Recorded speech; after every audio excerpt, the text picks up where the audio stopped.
Hello everyone, welcome to Login Giants. In this video, we'll learn how to add a countdown timer on Instagram. So without any further ado, let's get into the video. First, go ahead and open up the Instagram app on your device.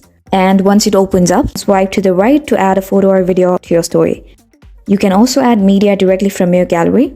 Now, once you've added the content, tap the square smiley face icon in the top menu bar. And scroll and tap the countdown option. Now set your preferable date and time and tap countdown name and enter the title of your countdown. You can tap the circular color palette at the top of your story screen to change the color of the countdown. And once you're satisfied with the color, tap done in the upper right hand corner.